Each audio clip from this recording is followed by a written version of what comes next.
또 하나 더 참고, 강요가 의원을 겸하는 거.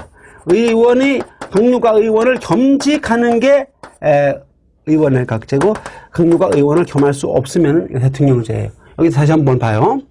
자, 국민이 선거를 해가지고 의회를 구성했어. 이 결과 의회에서 의석수를 가장 많이 차지한 정당, 즉 다수당이 뭐예요?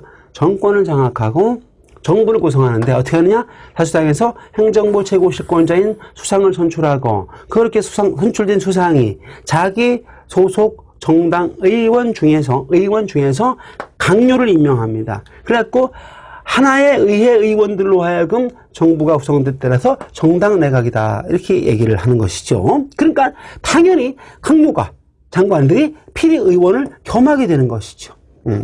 그 다음에 국회가 정부 불신임권을 강요라 그래. 강요. 수상과 각 장관들이니까는 강요 불신임권을 갖느냐. 강요에 대한 불신임 의결권이 이게 있으면 이게 의원의 각제고, 이거 없으면은 뭐야? 이게 대통령제입니다. 대통령제.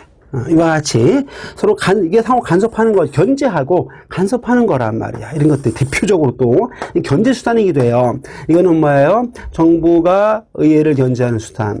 이거는 뭐야? 국회가 행정부를 견제하는 수단. 이런 것들입니다. 그래서 이것이 이것들이 대통령제와 의원내각제를 구별하는 가장 핵심적 요소들입니다.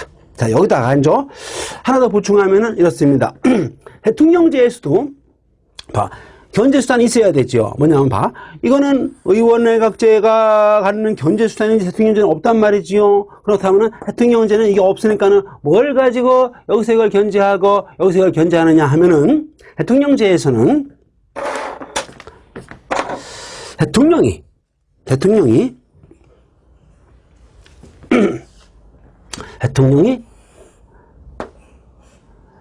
법률안 거부권을 가지고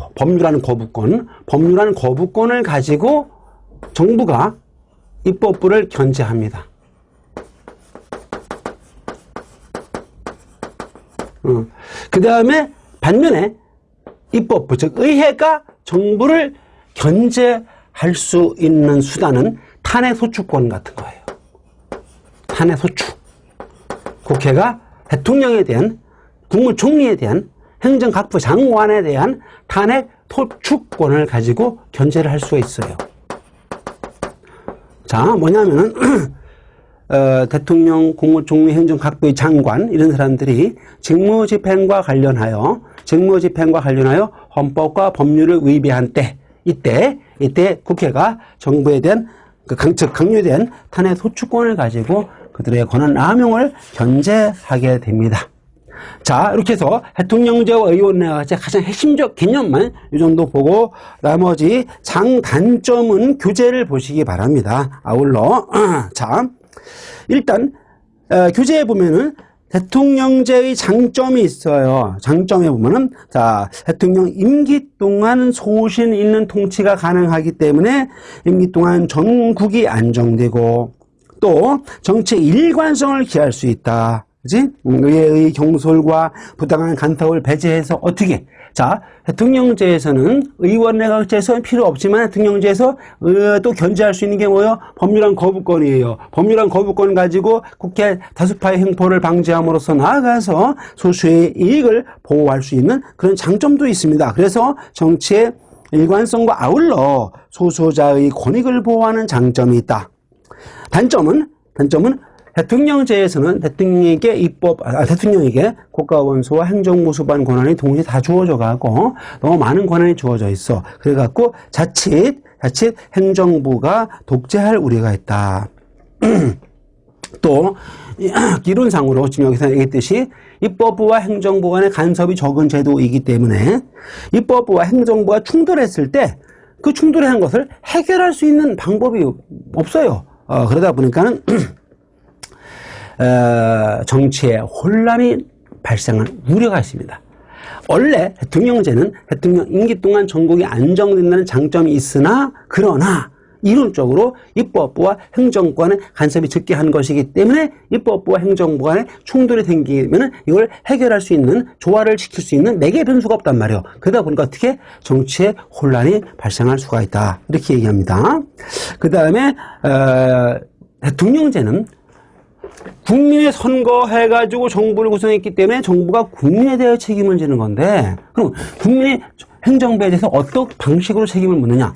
선거를 통해서 정권을 교체하는 이런 방식밖에 없어요. 그 이외에는 구체적으로 국민이 정부에 대한 책임을 묻는 방법이 없습니다. 그러다 보니까는 정치적 책임이 민감하지 못하다 하는 단점이 나와요.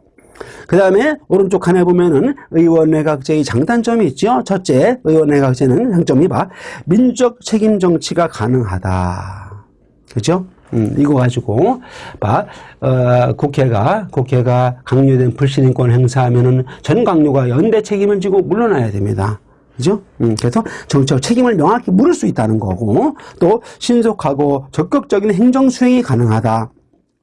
왜냐하면은 정부의 강요가 의회 다수당 국회의원들이야. 그러다 보니까 입법부와 행정부가 상호 긴밀한 관계가 유지될 수밖에 없어요.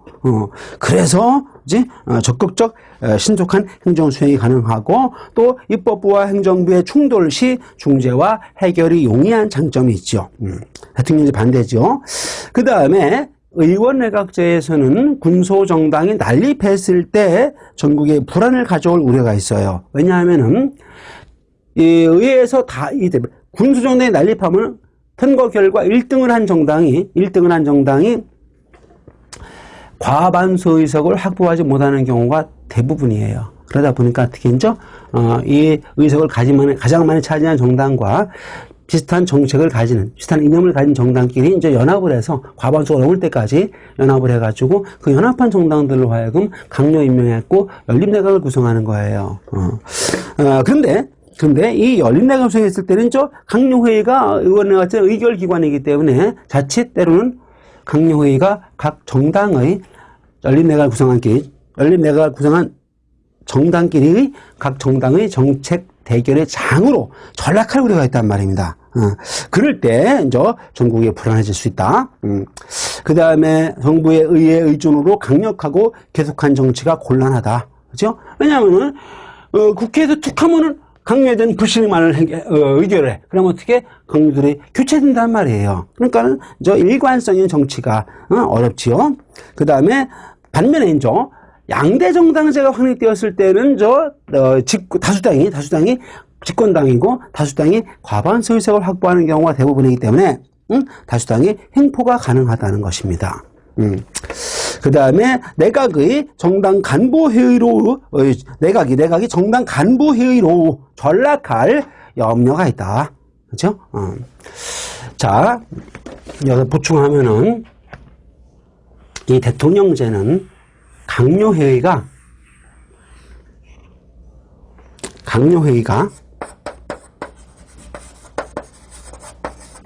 이게 심의기관이고, 의원내각제는 의결기관입니다.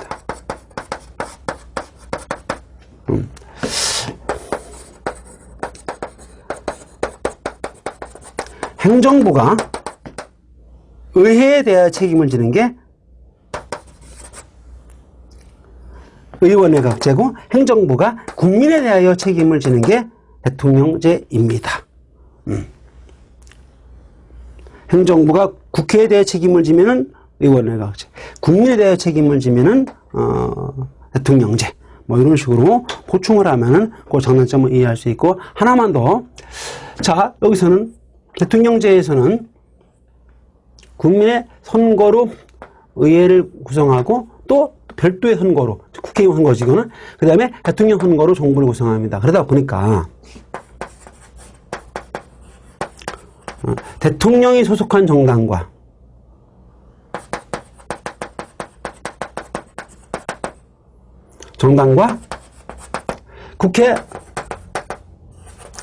국회에서의